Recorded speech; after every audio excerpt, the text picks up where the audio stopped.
Por la señal de la Santa Cruz de nuestros enemigos, líbranos, Señor Dios nuestro. En el nombre del Padre, y del Hijo, y del Espíritu Santo. Amén. Señor mío y Dios mío, creo firmemente que estás aquí, que me ves, que me oyes. Te adoro con profunda reverencia. Te pido perdón de mis pecados y gracia para hacer con fruto este rato de oración. Madre mía Inmaculada, San José, mi Padre y Señor, Ángel de mi guarda, intercedan por mí.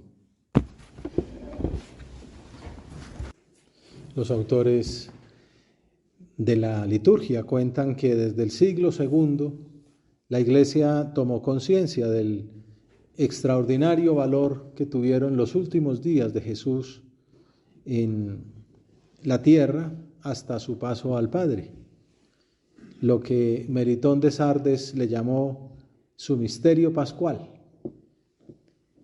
Por eso la Iglesia prepara a los fieles mediante la oración y sobre todo el ayuno, que al principio tendió a prolongarse una semana primero, después a 3 y finalmente alcanzó los 40 días, siempre exceptados los domingos, con el deseo de imitar los 40 días que Jesús pasó en el desierto antes de comenzar su vida pública. En la web de la obra explican por qué se utiliza la ceniza, que es un uso antiguo, viene desde el Antiguo Testamento. Nos acordamos esa penitencia de el rey David. Ahora rezábamos el Salmo 50, el Miserere, que él elaboró y rezó con mucha piedad para pedir perdón al Señor por su pecado, un pecado muy grande que tuvo, y que es el salmo penitencial por excelencia. Entonces los judíos acostumbraban a cubrirse de ceniza cuando hacían algún sacrificio.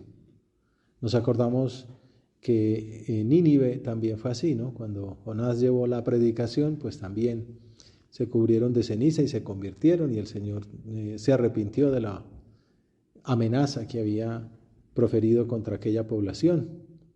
Y luego también en los primeros siglos de la Iglesia, las personas que querían recibir el sacramento de la reconciliación, el Jueves Santo, se ponían ceniza en la cabeza y se presentaban ante la comunidad con un hábito penitencial, que se notaba que estaban en conversión, que eran pecadores. Era una manera de mostrar públicamente que eran pecadores. Formaba parte de la penitencia. Bueno, ¿quién no? ¿Verdad? Esto representaba su voluntad de convertirse. Bueno, son tradiciones que en la Iglesia perduraron ahora desde el siglo IX, y existe la ceniza que nos hemos impuesto hoy para recordarnos que al final de nuestra vida solo nos llevaremos aquello que hayamos hecho por Dios y por los demás hombres. Por eso se nos dice: recuerda que eres polvo, y al polvo has de volver. Pensaba esta mañana en la universidad, pues la cantidad de gente que pasa, muy bonito, porque es toda una tradición de generación en generación. Aquí venían los abuelos, aquí venían los padres, ahora venimos nosotros, vienen los niños, y siempre se hará ese signo. Me cogía también un muchacho ya a la salida de la misa a preguntar, me la puse, pero ¿cuál es el significado de esto? Y se quería confirmar. Pues son también maneras del Señor, se sirve para ir al fondo del misterio cristiano, a prepararnos. Es lo que pasó en la historia, ¿no? Que es tan grande esa celebración del misterio pascual, de la pasión, muerte y resurrección de Jesucristo, que fueron ampliando cada vez más el tiempo alrededor de aquel tesoro. Como una buena perla, se le pone pues un buen cofre, y entonces hacia atrás llegamos a 40 días y hacia adelante a otros 50, ¿no? Hasta Pentecostés, de tal modo que son casi 100 días, la tercera parte del año, la que se dedica a proteger este tesoro, pues para ayudarnos la Iglesia como madre, y también el fruto de lo que heredamos de nuestros hermanos mayores en la fe, de la importancia que tiene pues la meditación y el seguimiento del ejemplo de Jesucristo en su pasión y muerte. para llevarnos a la gloria de la resurrección. Entonces, alguien me decía eso, un poco tétrico, pero que, claro, cuando van viniendo cabeza tras cabeza ahí a frente tras frente, pues son como calaveras, ¿no? Como, pues terminaremos así, ¿no? Dentro de unos años, 20, 30, 50, en 100 años, pues seguramente no estaré ninguno de los que estamos aquí presentes, pues recuerda que eres polvo y en polvo te has de convertir. Y entonces sirve para darse cuenta de lo pasajero que es lo de aquí abajo. Como representaban a un personaje importante de la historia española, que San José María lo reseña en Camino. Entonces, o cuán poco lo de acá, o cuán mucho lo de allá, ¿no? Es como un féretro, pues es un obispo con mitras, báculos, y en el cielo eso no va, ¿no? Es la santidad, muy obispo, a ver qué tan identificado estaba con Jesucristo. Un ricachón, muchos dineros, pero qué obras buenas hiciste con ese dinero. Un pobre como Lázaro, el de la parábola, que no le ponían cuidado y no los perros que le lamían las úlceras, ese termina en el puesto más alto. Y el Epulón, que se vestía de púrpura como un príncipe, banqueteaba cada día, al infierno. Entonces, o cuán poco lo de acá, o cuán mucho lo de allá. Este tiempo nos ayuda a ver la vida con otros ojos. Recuerda que eres un polvo y al polvo has de volver.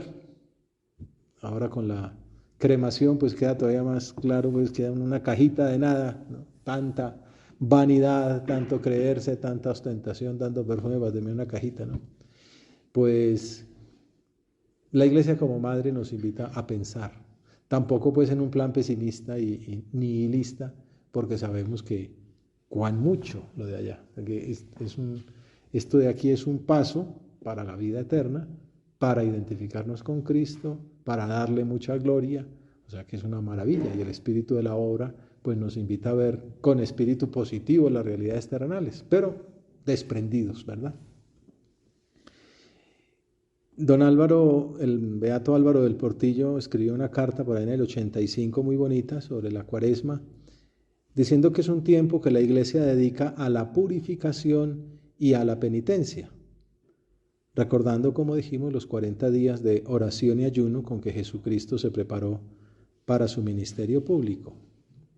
Nos invita a incrementar el ayuno, la oración y las obras de caridad, que son las tres prácticas cuaresmales por excelencia. Son prácticas ascéticas tradicionales, también estaban en el Antiguo Testamento. Incrementarlas, no hacerla y no incrementarlas, ya se asume que las hacíamos, con rectitud de intención, como veremos en el Evangelio, y con alegría. También el Evangelio nos habla de que no se note, pues, ¿no? ¿Y por qué esa mala cara? No, es que estoy ayunando, no, al contrario, ¿no? Perfumarse y tal, pidiendo a Dios que al luchar contra el espíritu del mal seamos protegidos con las armas de la austeridad, que es lo que se dice en la misa. Entonces pensaba que en este rato de oración podíamos hablar con nuestro Señor, que nos preside aquí desde el altar, sobre esas tres prácticas cuaresmales por excelencia. En primer lugar, la oración. Nuestro Señor, el Evangelio que se pone en la misa, es unas indicaciones de Jesús sobre esas tres prácticas. En primer lugar, la oración dice: tu Padre que ve en lo secreto te recompensará. Estamos en un año especial de oración, poniendo énfasis en cuidarla. En estos días la liturgia es muy rica, muy peculiar, son fórmulas a veces muy antiguas. Y por ejemplo, el viernes de la semana de ceniza, en la liturgia de las horas se lee un texto de San Juan Crisóstomo que explica que la oración es luz. Nada hay mejor que la oración y el coloquio con Dios, ya que por ella nos ponemos en contacto inmediato con Él. Y del mismo modo que nuestros ojos corporales se iluminan cuando reciben la luz, así también nuestro espíritu, cuando fija su atención en Dios, es iluminado con su luz inefable. Hoy estamos en las clases de fotografía y tal, la óptica, la importancia de la luz, etc., ¿no? Bueno, y también efectivamente los ojos, toda la anatomía que hay ahí para poder ver, la importancia que tiene la luz para ver. Pues San Juan Crisóstomo juega con esa imagen para aplicarla al espíritu. Le pedimos a Dios que nos suceda durante esta cuarentena lo que concluye este santo al hablar sobre la oración. Dice, la oración es luz del alma, verdadero conocimiento de Dios, mediadora entre Dios y los hombres. Por ella, nuestro espíritu elevado hasta el cielo abraza a Dios con abrazos inefables. Son experiencias personales, místicas, ¿no? Abrazar a Dios. Deseando el alimento divino, como un niño que llorando llama a su madre.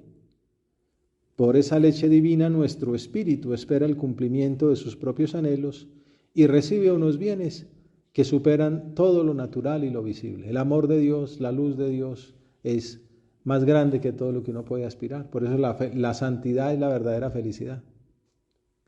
El Papa Francisco ha invitado a intensificar la oración. Don Álvaro hablaba de incrementar, intensificarla como una manera de preparar el jubileo. Redescubrir, dice el Papa, el gran valor y la absoluta necesidad de la oración en la vida personal.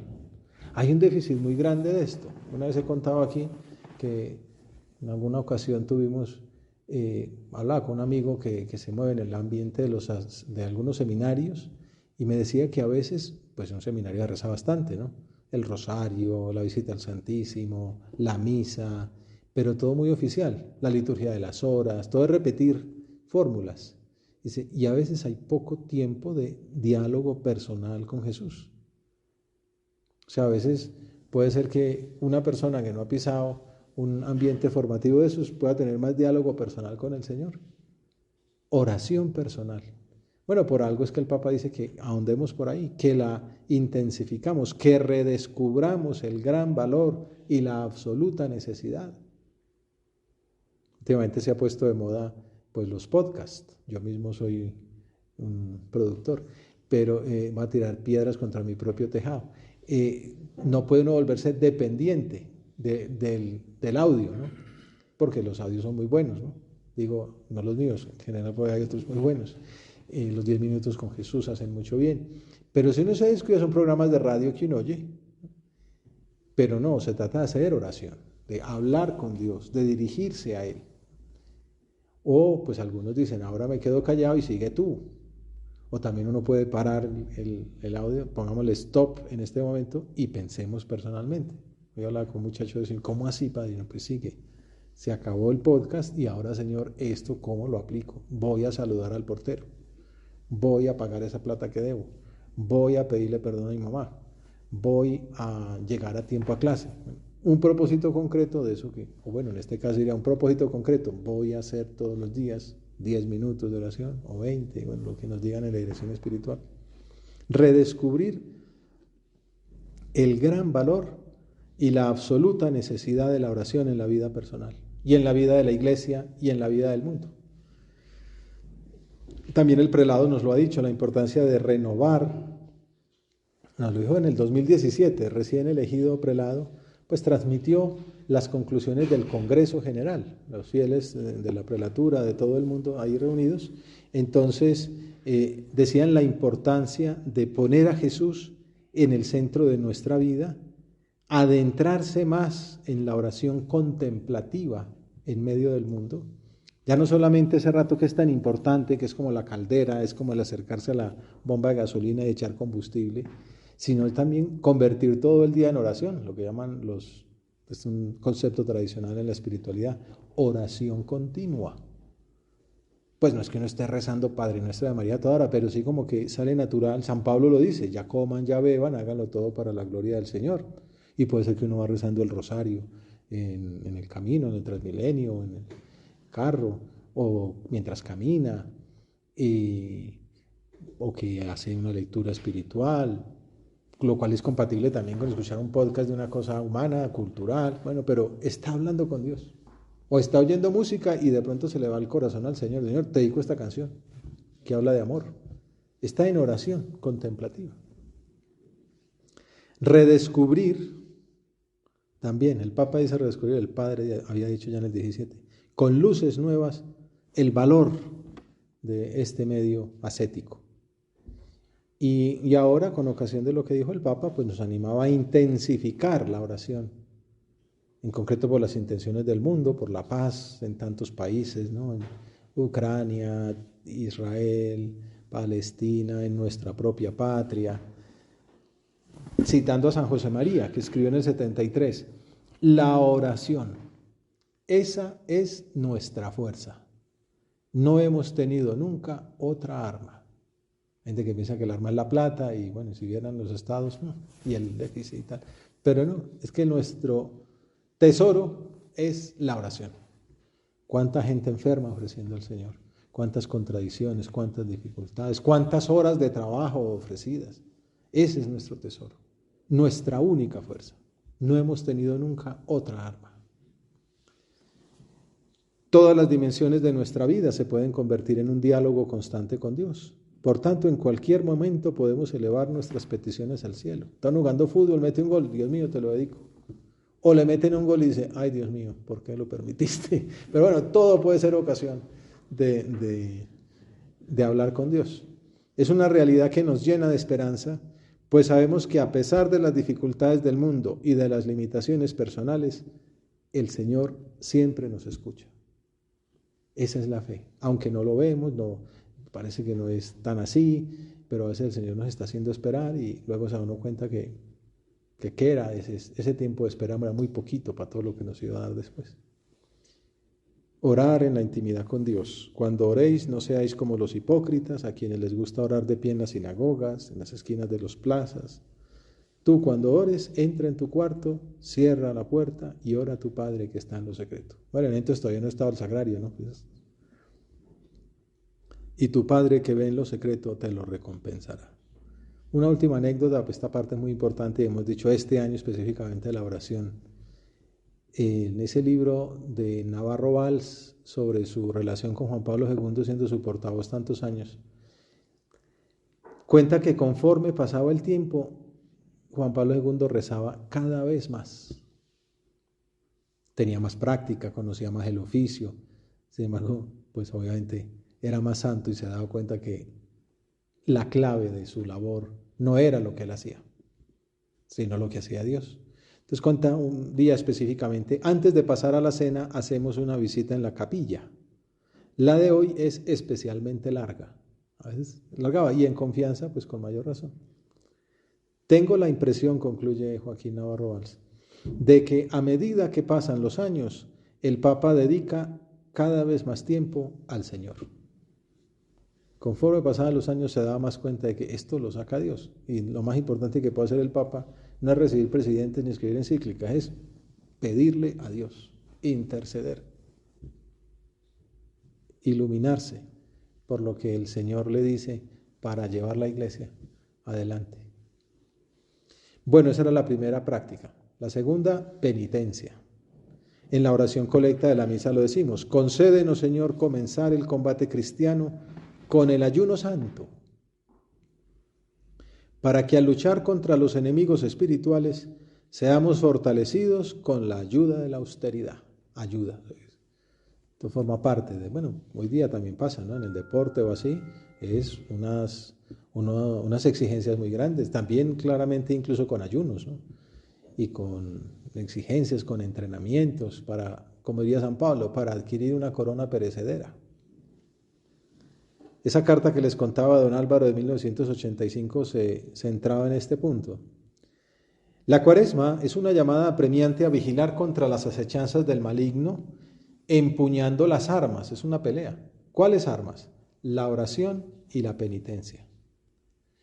Y nos invitaba a dar entre nuestros amigos, colegas y parientes un testimonio decidido y generoso de resiedumbre, de templanza, de austeridad en el uso de los bienes de la tierra y de sobriedad en las comidas y bebidas. Pues tenemos el ayuno del miércoles santo, el viernes santo, la abstinencia de carne de los viernes. Pero uno puede ser pues más generoso. Él hacía unas preguntas que servían para el examen de conciencia, para preguntarse con valor y con sinceridad. ¿Cultivo la templanza en todos los momentos de mi vida? ¿Mortifico la vista con naturalidad, sin rarezas, pero realmente, cuando voy por las calles o leo el periódico? En ese entonces no estaban pues los celulares, ¿no? Pero con mayor razón. Mortifico la vista. ¿He visto hoy que comienza esta cuaresma? Varios han puesto, ¿no? Como que van a hacer una cuaresma de redes sociales. Voy a seguir las redes de Jesucristo, ¿no? Me voy a apartar de las redes para estar con Jesús. Nos vemos en Pascua. Bueno, eso es un ayuno bueno. Puede que uno pueda comer todo el dulce que quiera, pero ayunar redes sociales. Y de entrada se gana cantidad de horas, pero sobre todo gana templanza, que no se lo domina uno, pues esas imágenes, esos sonidos que le quitan a uno mucho tiempo y que lo llevan, pues al menos lo hacen perder el tiempo. Lucho contra la tendencia a la comodidad. Evito crearme necesidades. Hoy estamos, como les conté al principio del curso de fotografía, y uno puede tener un celularcito así como normal como este, o bueno, uno que vale 6 veces más, y una cámara que vale 10 veces más. Claro, hay gente que es profesional y vive de eso y es su elemento de subsistencia, ¿no? No es que esté mal tenerla, pero claro, todos sabemos que forma parte pues del ritmo comercial crear necesidades. ¿Pero cómo? Tú tienes un celular de hace 2 años, pero qué anticuado eres, ¿no? Como si deberías tener el del próximo año y de hecho lo venden con el... Pues sí, es que funciona, ¿por qué lo va a cambiar, no? Pues el carro, ¿no? Bueno, etcétera, ¿no? Evito crearme necesidades. Sé poner entre los ingredientes de la comida, como dice Camino, el riquísimo de la mortificación, un poquito menos de lo que más me gusta, un poquito más de lo que me gusta menos, y me mortifico voluntariamente en la bebida. Bueno, son ejemplos concretos de penitencia. En otro momento de la misa también pedimos que nuestros ayunos sean gratos a tus ojos y nos sirvan de medicina. Esta mañana escuchaba una anécdota de San José María de unos reposteros que hizo pintar con 5 cardos, que son como elementos de penitencia, dicen, no, uno por cada sentido. Entonces, mortificación de la vista, la hemos mencionado, mortificación del gusto, mortificación del tacto, mortificación del oído. Bueno, puede ser que, pues, no voy a oír esta música que me gusta tanto, o voy a oír no más tanto tiempo al día o tanto tiempo a la semana, para mortificarme. Y entonces era un cardo y una estrella, o sea, como que por cada, pues el famoso aforismo latino, per aspera ad astra, ¿no? En la Sabana lo traducía por la exigencia a la excelencia, ¿no? Por lo áspero a las estrellas, per aspera ad astra. Al final de la misa, en la oración sobre el pueblo, le pedíamos al Señor, infunde propicio un espíritu de contrición sobre los que se inclinan ante tu grandeza, para que merezcan conseguir de tu misericordia la recompensa prometida a los que se arrepienten. Y por último, en la imagen que va a iluminar esta meditación en el podcast, voy a poner una imagen llamativa. Se llama Miércoles de Ceniza, o sea, más apropiada no puede estar. Es de un autor romántico alemán llamado Karl Spitzweck o Spitzbeck. El alemán no es muy fuerte como en ningún otro idioma, pero es muy interesante. Si ustedes les preguntan, bueno, ya tenemos aquí un alemán. ¿Te suena Spitzbeck? ¿Cómo es? Spitzbeck. ¿Sí te suena? Sí. Culturilla, ¿no? Entonces, uno se imaginaría un cuadro que se llama Miércoles de Ceniza, pues no va a ser aquí pero bueno, ¿qué será? ¿Qué te imaginas un cuadro de Miércoles de Ceniza? Pues qué sé yo, un látigo, o una cruz, o una ceniza. Es un payaso. ¿Le suena el cuadro? Es un payaso. Voy a leer una descripción que hace un diácono británico muy bonito. Vemos a un abatido y triste payaso de carnaval, sentado en el rincón de una celda, con la cabeza agachada, los brazos cruzados y el rostro en sombras. El carnaval ha terminado. Un payaso normalmente desencadena risas, bromas, excesos, exuberancia, Pero aquí se le representa exactamente lo contrario. Un payaso normalmente llama la atención, quiere ser el centro de atención, pero no en este cuadro. Y de eso trata exactamente la Cuaresma. No ser el centro de atención, dejar de ser payasos. Eso ya me lo añado yo. Eso es lo que nos enseña Jesús en la lectura del Evangelio de hoy. No hagan alarde de sus buenas obras ante los hombres para llamar su atención. Jesús nos enseña, tu Señor, nos enseñas a preocuparnos menos de cómo nos ven los demás y entrar en un periodo de introspección y de reflexión tranquila. ¿Cómo me ves tú, Señor? ¿De qué me sirve que cuando esté ahí en el féretro me digan, ese es el mejor del mundo, y llegas allá al juicio y dicen, pues no eres el mejor, eres de lo peor, para el purgatorio, sino peor? No, lo importante no es lo que diga la gente, lo importante es el juicio del Señor. Lo importante es lo que piense Dios de mí. Entonces estos 40 días, por eso, oración, penitencia, misericordia, para verme con los ojos divinos. Ahí es donde se encuentra ahora el payaso. El fondo del cuadro cuenta el resto de la historia. Es sencillo, despojado. No hay cuadros en la pared ni distracciones, solo la luz natural que entra por la ventana ilumina el cuadro. La celda funciona casi como un lugar de retiro despojado. La Cuaresma es como un retiro de 40 días, pues seguimos trabajando por tener esa. De hecho, en estos días hace retiro la curia, el prelado hace retiro, hay muchos retiros en estos días. Estamos nosotros de retiro precisamente comenzando. Es un buen cuadro para ilustrar en qué consiste el comienzo de la Cuaresma.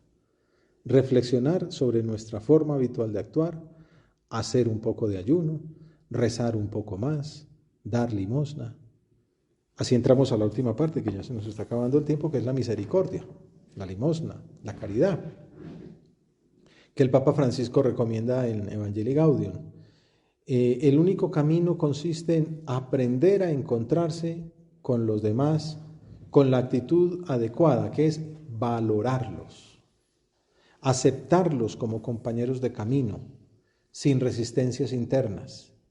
Mejor todavía, aprender a descubrir a Jesús en el rostro de los demás, en vez de estar pensando pues en sus reclamos, en sus defectos, pensar en lo que Dios ha hecho en ellos. También es aprender a sufrir en un abrazo con Jesús crucificado cuando recibimos agresiones injustas o ingratitudes, sin cansarnos jamás de optar por la fraternidad. Este es el número 91 de la Evangelii Gaudium. Y en el 92 dice que en lugar de enfermarnos, el modo de relacionarnos con los demás que realmente nos sana es la fraternidad, que sabe mirar la grandeza sagrada del prójimo, que sabe descubrir a Dios en cada ser humano, que sabe tolerar las molestias de la convivencia, aferrándose al amor de Dios. Precisamente en esta época y también allí donde son un pequeño rebaño, los discípulos del Señor están llamados a vivir como comunidad para ser sal de la tierra y luz del mundo. Son llamados a dar testimonio de una pertenencia evangelizadora de manera siempre nueva. Y concluye, no nos dejemos robar la comunidad. Por ahí salía hoy un elenco de actos de caridad que uno podía vivir, ¿no? Cosas que uno podía poner 1000 ejemplos, pero ponía el de no hablar mal del conductor del frente. Puede ser ceder el computador, el televisor, pensar bien de la gente, encomendarlos, ser comprensivo, cariñoso, generoso. Por eso lo de la limosna del perdón, la limosna de la comprensión, la limosna de la indulgencia, la limosna de la colaboración, de dar tiempo. Bueno, está también la del apostolado. Tener el detalle, pues el detalle, me interesas tanto tú, que me interesa tu alma, y te animo a que te confieses. Este tiempo, pues es un tiempo de reconciliación y está como natural, pues tanta gente se ha puesto la cruz en la frente y oye, te pusiste la cruz y piensas confesarte para preparar la Semana Santa. Bueno, habrá distintas maneras, pero sobre todo rezando por aquella persona, y seguramente hay muchas conversiones en estos días, pero también Dios se sirve a veces del apostolado de amistad de una persona, un colega, un compañero, un vecino, un pariente, que se pone colorado y va y lo anima a uno, lo empuja, le cuadra y le facilita. Esa es una gran limosna, ¿no? Ayudarle a las personas a reconciliarse con Dios. Con caridad, no por lucirse. Cuando hagas limosnas, no mandes tocar la trompeta delante de ti, como hacen los hipócritas. En verdad os digo que ya recibieron su recompensa. Terminamos nuestra oración pidiéndole a la Virgen Santísima que nos alcance en esta Cuaresma la gracia de una nueva conversión, para que seamos almas de oración, de penitencia y de misericordia. Te doy gracias, Dios mío, por los buenos propósitos, afectos e inspiraciones que me has comunicado en esta meditación.